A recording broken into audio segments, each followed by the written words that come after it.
Welcome to CATtheMinion YouTube channel. My name is Teresa, but you can call me Cat. I'm doing card of the day. I'm using the Morgan-Greer deck, and I've already cleared and shuffled it.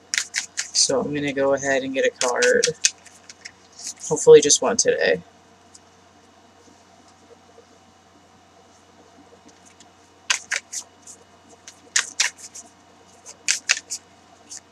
It's a little bit cooler today, and I put on a t-shirt in preparation of probably going grocery shopping, and now it's gotten even more humid again.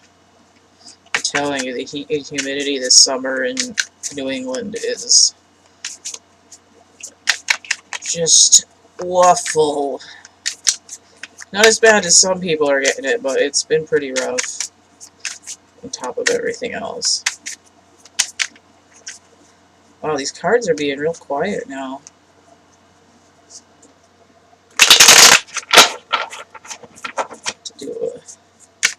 One of them doesn't hop out. Oh, I was going to say, if one of them doesn't hop out, I'm going to have to spread them out, but I had one flip around in the deck.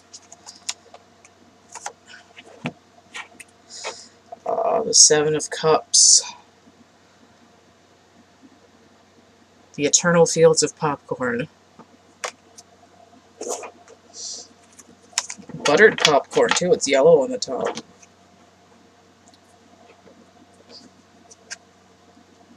What movie are we going to see? Two Towers. Dragonheart. Wonder Woman. Snakes on a Plane. Christmas Story.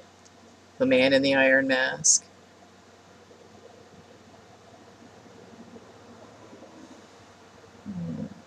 Trying to figure out which one is the one with all the... Oh, okay, I guess the one with all the jewels in it is going to be The Witches of Eastwick. So which of these movies are you going to watch?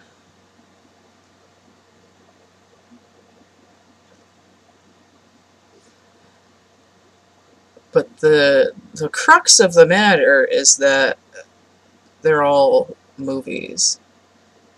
They're not real. In order to take what's in these cups, you have to have a suspension of disbelief.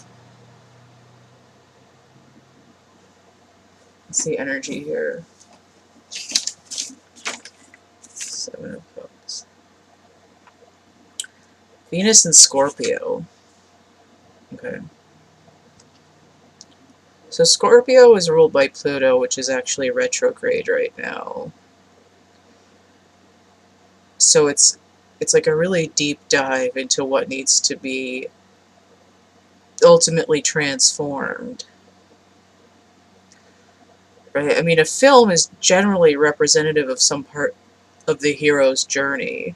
And what's interesting is that there's this tenet or whatever that says that there's only really ever been 7 stories in the history of mankind. The hero's journey and the fool's journey are essentially the same thing. So what are we transforming here? There's usually some sort of transformative event in any movie. If there's not, usually it's kind of like, what the hell, man? Venus. Notice I said Wonder Woman here for this woman's head here. I could have easily said the movie Seven because of the severed head in the woman, but the Venus is the Empress. It's also representing Libra and Taurus. So we have balance. There's an idea of thoughts and perspectives. And then grounding.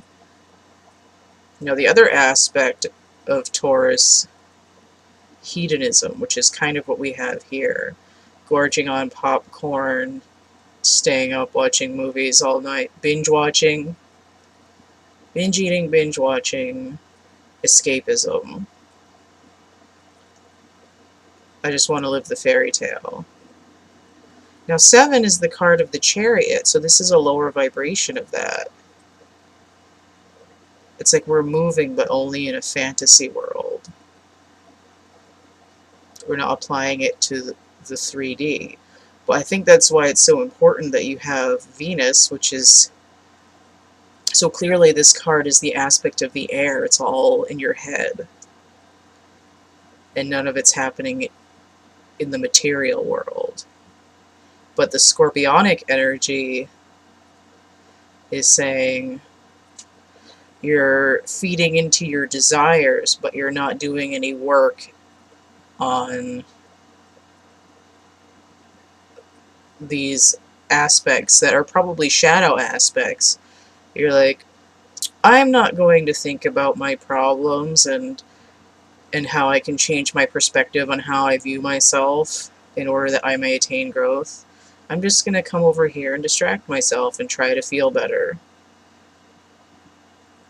Okay? So I am going to look at the bottom of the deck. The King of Swords inverted. So we go to from 7 to 14, or this could be a 1. As a 14, this is a pivot, but we're resistant to change. We don't want to look at the truth. We want to stay essentially in the lie.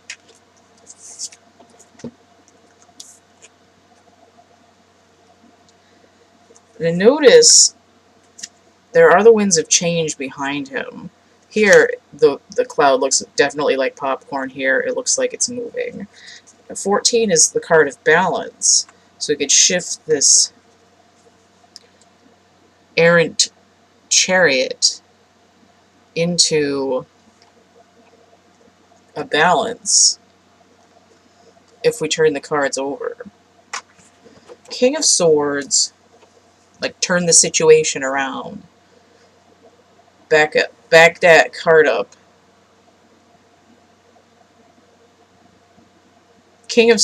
Oh, that's a knight. King of Swords, Capricorn, and Aquarius. So we have a different air sign and a different earth sign. We have Saturn energy. Saturn's also retrograde. Capricorn energy is the wet earth sign. It's got that. It's not just a goat, it's a goat with a fishtail. It has this ability to pull into the emotions, but also climb a mountain. So there's this kind of range to the territory that Capricorn energy can ground in, right? You can ground underground in the water. You can ground up on the mountain. You can ground on the shore and munch on the tin cans.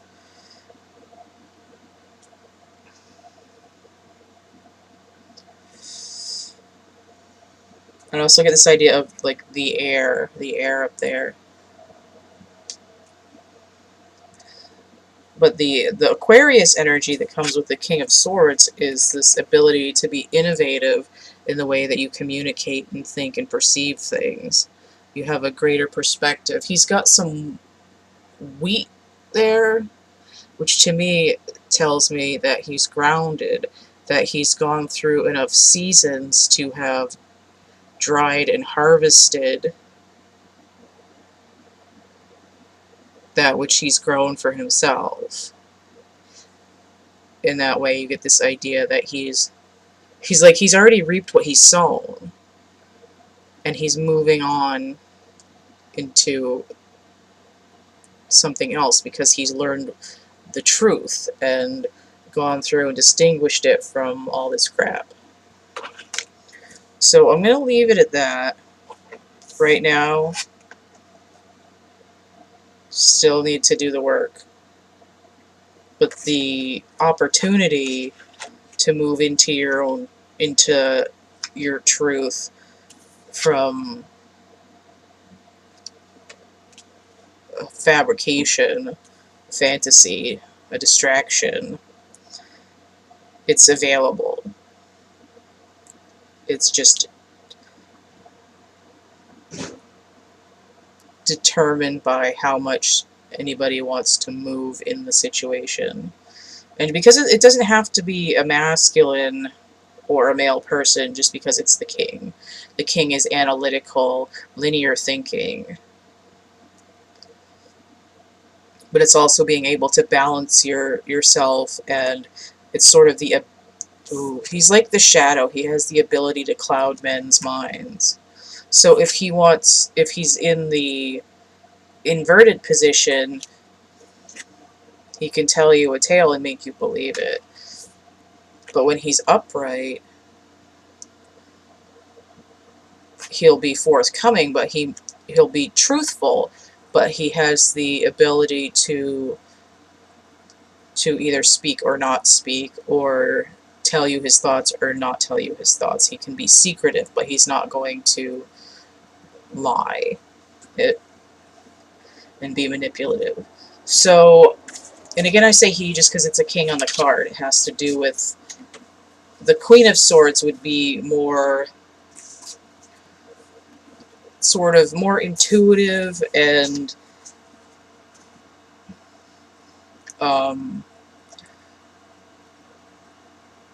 like more brainstorming in the way that she communicates, instead of like, okay, we're going to do this and this and this and this and this. Alright, so if you want to get a reading, you can hit me up, thecatcamebackatcamp@gmail.com. I've got actual art products, I've got merch and prints, I've got coloring books and some other stuff. If you want to donate or energy exchange, you can hit that tip jar, paypal.me/CATtheMinion. I also have Cash App and Venmo. You can see all this information and the complete list of readings I offer in the description box of my infomercial video, which is linked below this one. It's like a guide and tutorial to what I have and where it is. Any questions, you can just hit that email. Again, that's thecatcamebackatcamp, all one word, lowercase, @gmail.com. Alright, stay groovy, and we'll see you later. Bye.